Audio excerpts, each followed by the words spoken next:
Ken Skewes, Southern District's cricketer, all-rounder, followed in the footsteps of Ken Bowles and Ian Redpath, followed the NT cricket pathway, under 17, under 19, and finished up a redback. Ken, it's been a terrific pathway, and cricket has been good to you? Absolutely, yeah. I've just been thinking about it over the past couple of days, preparing for this interview, and thinking about where I came from as a Northern Territory boy, growing up here out in Humpty Doo, and then taking that pathway and taking those steps forwards throughout, starting in indoor cricket and then working my way through, under 11s, 13s, 15s, 17s, 19s, and then down to Adelaide to sort of play down there. It's absolutely brilliant start to my years. Ken, did you dabble in other sports? I did some very small amounts in other sports, but predominantly it was indoor cricket in the wet season, outdoor cricket in the dry season. Right. And in your early days, did you sort of have aspirations to be a bowler, a batter, or as you finished up as an all-rounder? Yeah, it's a good question. I think I just wanted to be involved in whatever it was that I was doing. So I wanted to be, bowling or batting or catching or just being involved in the game in whatever aspect it was. So, that was pretty much how I sort of lived about it. And just going back to the pathway, you've represented the territory at junior and youth level, under 17, under 19. Were you a standout at under 17 and under 19? Did you think and compare yourself with players from other states and territories at that level and think, I'm as good as you? I think I did quite well at that particular level of cricket. My performances at that level, gave me good confidence to sort of play, back in Darwin when I returned, and also good preparation for the successive years to go back and continue to play at that level and sort of improve and do better. I think I played a lot of the national carnivals quite young, so started in there at quite a lot, young age. I think I played 19s at 14 or something like that, and then the next year would do a bit better, and next year would do a bit better, and continue to improve on that in that particular scene. So I do think that coming from the NT gave you a really good basis to play at that level. Getting past the original concern or discontent you might have as a young person, having never played at that level, that to then, play once and get a feel for it, and then to play again and do better, and realise that the NT could be quite competitive at that level and do very well. Gave us great confidence. So the group of players that we played with at that level did very well, and I think that the reason is that we all had faith that we could play good cricket at a national carnival level, despite the fact that the Northern Territory is not very large.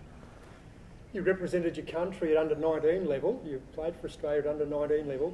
Did you play as a batsman, bowler, all-rounder, and how did it come about? How were you informed of that? So I played sort of twice. So the first time I played for Australia against England in Adelaide. They had a tour there, and funnily enough, I wasn't selected in the initial run of players, and played a trial game for South Australian Academy against England and did pretty well. I got 100 in that game. And Mark Cosgrove got picked to play for South Australia, and I was around and did quite well in that sort of lead-up game. So then got asked to then go and play against England, I think at St Peter's or something like that afterwards. So that was quite a thrill. Did you do any good? Can't remember. I think I might have got 50 or something like that. It was a test match. So that was pretty good. They had quite a good team, England. Some reasonably well-known players these days. Who I think Luke Wright played for them. Who else have we played for them? You'd be stretching my memory. I think Ravi Bapara played in that group of players who played quite a lot for England in one-day cricket. Tim Payne played for us, I'm pretty sure, and a few other sort of well-known players from these days. The second time around we played in a World Cup, so we played a national carnival, and the team from that got selected at the end of the national carnival. So that was quite enjoyable to get picked from that sort of group of 100-odd peers in the competition. So where was the World Cup? it was in Bangladesh. Okay, and So you toured Bangladesh. Bangladesh, yeah, it's Okay. interesting spot. Yeah. Probably not a holiday destination, but it's very good to, I guess, get out there and see what a difference is in relation to where people live and how they go about it. You know, across the other side of the world as a young person, you know, sort of 18 years old. You know, it was amazing, and the people over there are just absolutely passionate about cricket. Early cricket almost revolved around your batting. Is that a fair comment? And Absolutely, yeah. Well, when did you sort of try and get that other string to your bow? Yeah, so always bowled, you could say. I think, but one of the things, I guess, which was probably a challenge for my bowling is my action wasn't very refined. So I used to sling it a little bit, and due to that, you know, my consistency with swing and shape and seam wasn't great. Probably came to fruition around about that time that I played in the World Cup. You know, I'd sort of got a good understanding at that stage that it probably wasn't where it needed to be, my bowling, if I was going to take it seriously going forwards. So, you know, then over the subsequent years, you know, I went to the Cricket Academy and sort of worked on my batting and bowling a lot more at that stage, and did some very good stuff at that level. But then, you know, really refined it in grade cricket in Adelaide, where I, you know, really nutted it down and improved it to where I sort of finished at the end of my career.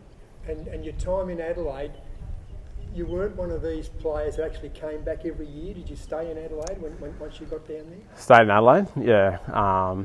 Was you know, it was an interesting thing. I think by the time I sort of got to that stage, you know, did a couple of stints at the Cricket Academy sort of in the off season, which sort of took up a fair chunk of the off season anyway. Then did a couple of stints in the UK. By that stage, you know, I was pretty much done with sort of year-round cricket. Yep. I was sort of trying to concentrate on developing career paths and other things outside of cricket, right, rather than necessarily concentrating on the year on, year off. And so a couple of your mates, Ian Redpath and Ken Vowles, they used to go and play down south and then of course come back to Darwin, as did a lot of, but that wasn't Absolutely. really on your agenda. No. I think the people who know me fairly well would understand that, you know, I had a fairly, was quite a significant thinker, I guess, about my cricket, probably an overthinker if you wanted to analyse things these days. And, you know, thinking back on it, you know, like I just used to just tear the game apart in my head, like, you know, every ball, every minute of every game. And, you know, it's just not sustainable sort of on the long term in regards to performance. You know, now that I'm outside cricket and I don't do that anymore, it's a lot easier sort of to review that sort of phase of my life and understand sort of what it was and what it wasn't. But it's very good, you know. So I try and, you know, if I interact with the younger guys in any sort of coaching, I try and sort of pass that information on. That, you know. Did you have an advisor or a manager while you were in Adelaide, or did you do everything yourself in terms of manage your cricket and work life and outside life? Yeah, so I was on contract for a couple of years with the South Australian Redbacks, and during that period, you know, they had,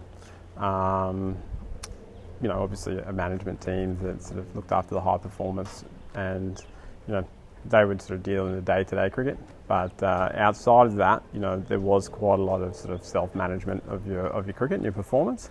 And for me, that was probably, you know, good in some ways, but also quite negative in reflection on my own performance, you know. So it was a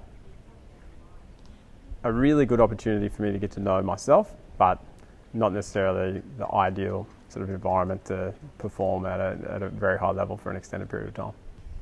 Ken, it's interesting that people, it seems to me, get compartmentalised, and I know just, you know, probably the best example is David Warner. David Warner was always seen as a white ball cricketer, and then he got his chance because of his technique. Did you feel that you were seen as a white ball cricketer? You know, you say you play list A, was it essentially white ball cricket rather than the first class red ball cricket? Yeah, absolutely. And I think it's, you know, I guess it's just a little bit the nature of performance. You know, some people have highs in certain formats of the game and some people have highs in other formats. You know, my probably, you could say, better performances were in white ball cricket. And, you know, throughout my career that was probably pretty consistent. You know, I used to think of myself as quite a capable, longer format cricketer as well, but, you know, it doesn't really matter at the end of the day when someone's selecting you. You know, you just need to be selected and then play, and then, you know, eventually find your feet. Similar to, I suppose, you know, David Warner, who played brilliantly as a limited overs cricketer and then played Test cricket and, funnily enough, did pretty well because he's quite good. You actually coached? Absolutely, yeah. I was coached throughout. And what did coaches see that they needed to sort of perhaps improve on first?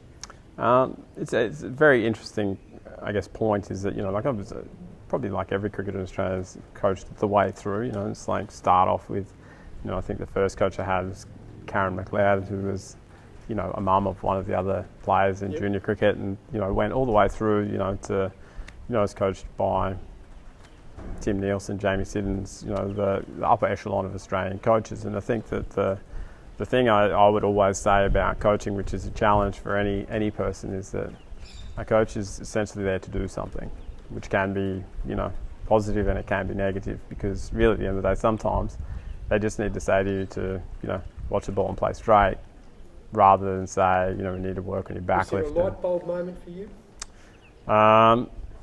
Yes, yeah. So I went through quite a difficult phase, sort of in my career towards the end, and I'd had a coach called Kim Harris working, you know, with me whilst I was on contract, which is going, you know, fairly well. I got dropped off contract and I was struggling sort of for a period of time, and I just got some feedback saying, you know, you really need to concentrate on watching the ball.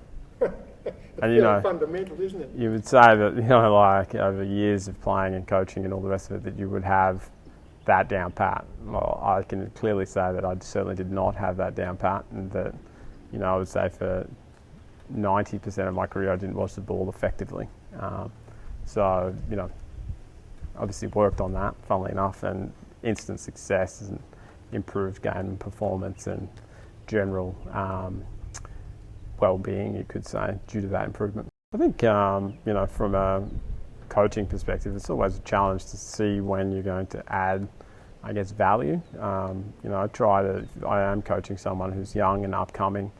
I try and provide small amounts of information. So, you know, not overall action changes and, you know, all that sort of stuff. I'll generally work with someone like David King and try and just put small little incremental improvements that someone can put into their action, so that, you know, they'll have the most effective delivery that they can get with what they've got. Some people are blessed with various fast switch fibres, which I certainly was not, and can bowl amazingly fast. Other people have to rely on guile and deception and swing and seam to get what they need.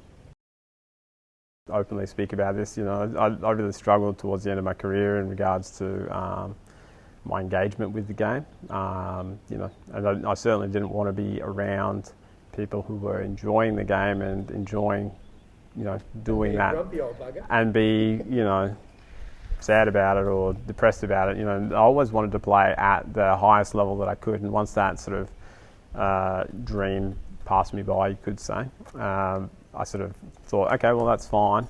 What do I do next? You know, where do I push my, you know, efforts towards? Do I push it towards business or, you know, career development or, you know, life, some other sport, golf? So yeah, you know, I just decided to retire from cricket and didn't really engage again with the sport until David King rang me up and got me involved with the Strike League a couple of years ago. Well, let's hope David King keeps on your bat. Ken Skewes, it's been terrific to have a chat with you. Thanks very much for your time. Thank you.